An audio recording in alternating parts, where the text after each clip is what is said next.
Welcome to episode 2 of Bethany Covenant Builders, where John and myself share with you the lessons that we've learned in trying to be faithful to the Lord in the building of a 30-year company. We've been working in the home service industry throughout the South Jersey region, including into Pennsylvania and Delaware. We've learned all sorts of lessons and done all sorts of mistakes, but today we wanted to share some of the things that we've learned in regards to clarifying expectations and job descriptions. John, we started off without clarity. That was not a great thing. Can you kind of speak to the necessity for job descriptions and then the stewardship concept idea? Yeah, I'd be happy to. The job description is something that is exactly what it says. It describes the job that you're doing. And the temptation is when you start a business, as we have done with a bunch of Christian brothers from the same church, we all started knocking on doors and getting sales, but you need order and organization.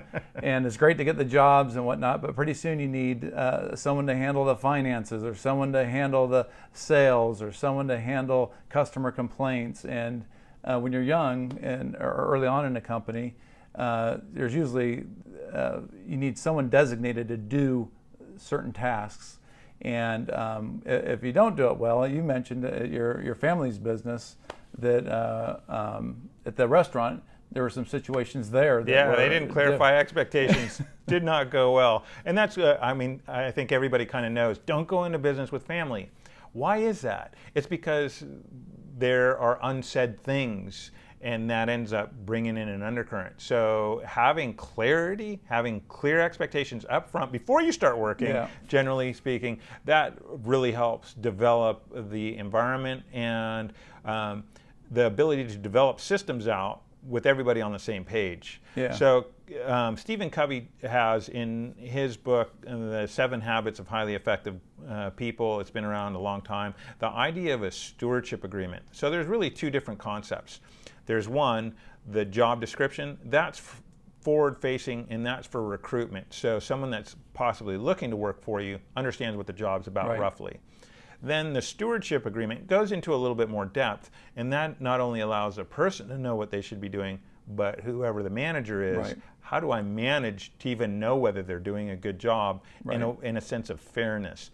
So when we don't have clarity, what we end up doing by accident, I think in great part, is we create an unfair environment. Right. So as Christians, we want to be fair to everyone that's involved in the business because we're really stewards. We're trying to steward this person, ourselves, and the Lord's resources for the most flourishing environment that we possibly can.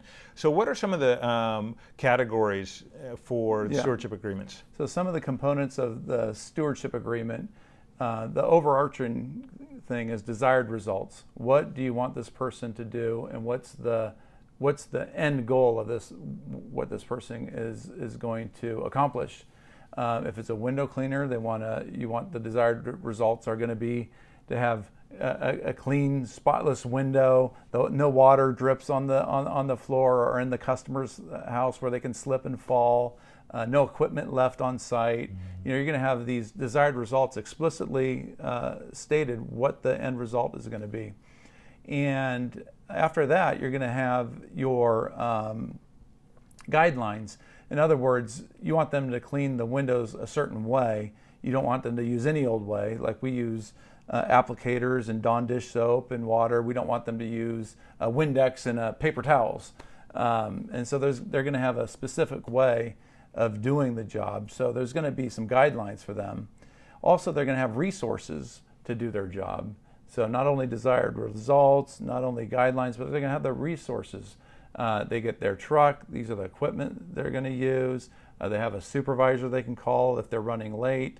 And then you're going to have consequences of, actually before that, you're going to have a standard of performance, a way to evaluate. They can evaluate, and you can, as their boss, can evaluate how well they're doing, because you're going to have an evaluation process based on these standard of performances, like low customer complaints, possibly low callbacks to going back, or to pick up tools if they left tools on the job, and positive ones too, as well as 5-star reviews. 5-star reviews and whatnot. And then consequences, good or bad. and it just lays it all out on the table so that they can basically evaluate themselves against the stewardship agreement, and you as their boss can evaluate them against the stewardship agreement. And it makes it a little more objective than the subjectivity way of dealing with it. Right. I think that's one of the big things that we've noticed over the years is that generally as you're a small outfit and you're going from working in the truck to maybe having 1 or 2 employees, the reality is everybody's wearing multiple hats. So you have people that are doing 2 or 3 different distinct roles at the same time. And because all this is needing to be done, there can be a certain level of expectation that isn't realistic. But if it's organized well and it's delineated so each party can see, hey, I'm doing the accounting role, I'm also doing the inventory role, and I'm doing this other element, and what that role entails and the stewardship of that, you're pointing to that, but with a bigger end in mind that really we're growing companies towards being able to be more efficient with our men and women, and that means you're going to get that role, you're going to get that role, you're going to get that role. Right now they're combined, but recognize that they are combined, and I think keeping things obscure creates tension and conflict. If we can clarify that expectation, do the due diligence, and when you run into, hey, I can't find good help, I can't find guys that are wanting to do the work, it may be indicative that the systems are insufficient. One of the places to first look is, am I creating clear enough expectations on the front end that the employee knows how they're going to be evaluated and by what metrics, and then how am I going to do that? And this is one of the challenges we've seen over the years is they talk about the halo effect. The halo effect is this concept that, hey, Bob did a great job today. I love Bob. Bob's getting a raise, right? Or Joe did a terrible job today and got a call back. I'm going to fire Joe because he got a call back. Is that really fair to them? And does it line up with the system that I developed, your stewardship? Does the stewardship say, is that a fireable offense?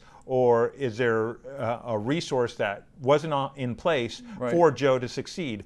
Like the resource may be sufficient training, 100 hours of training. Do you think it requires 100 hours? Well, did you give Joe 100 hours?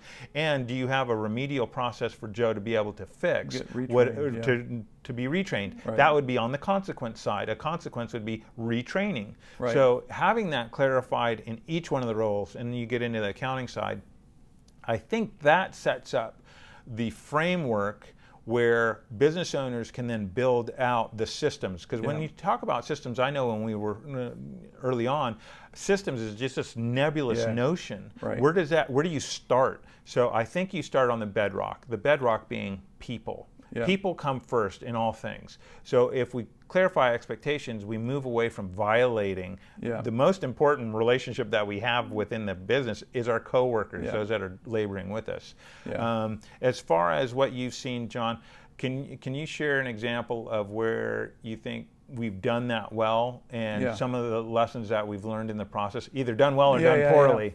Well, right now we're in the process of we had our mechanic doing all of our inventory and ordering and purchasing, and it was just we ran it through Grok to see how many people should be doing this job at our level with our amount of employees, amount of trucks, and this guy is managing almost 25 trucks, 8 power washers, tons of small equipment. He's purchasing over, I don't know, almost $100,000 of material a year.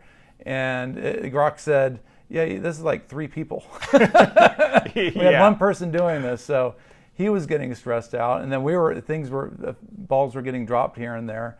And so it told us, oh no, we need to split this roll up between a purchasing inventory person and the mechanic needs to be able to focus on the mechanic. And then fortunately, because we have the inventory side already written out in a stewardship agreement, and we have the mechanic written out in a stewardship agreement, we can take those hats off and take the inventory hat off and put it on this other employee of ours, so that they can do that with a sense of being able to accomplish that role. And so I guess that'd probably be the most recent example of one where we did it wrong. And I think that's important, though, to understand, is that as you grow, you're going to run into these situations where you have a person wearing a couple hats, especially if you're small and you're growing your company, where you're going to need to do exactly where you're going to be able to split that stewardship agreement up. But if you don't have a stewardship agreement, you won't know what to hire for. You're just going to say, I need another mechanic inventory guy. Right. And it creates more chaos instead of saying, oh, I need the inventory handled and a mechanic. And so now you got clarity of where to go. Right. And I think that continues to happen as you grow as a company. You might need another inventory person if they can't handle all the purchasing and receiving, or another mechanic if you have more equipment. But I think the stewardship agreement really helps you to figure that out. Right. Right. No, that's great, John. So I think the big takeaway from today is expectations need to be clarified. Two great ways of doing that is the first step, creating the job description. That's outward facing, so when you're hiring someone, they have a sense of what their job really is about. Second is the stewardship agreement. I'll put a link down below for Stephen Covey. You want to have that stewardship agreement so you can manage well, and you can know when your people need to have that one hat taken off and maybe a role split as you're growing. It's exciting growing a company, but there's a lot of challenges and a lot of changes that happen in the midst of doing that. So thank you for watching. Please like and subscribe, and we look forward to talking to you shortly.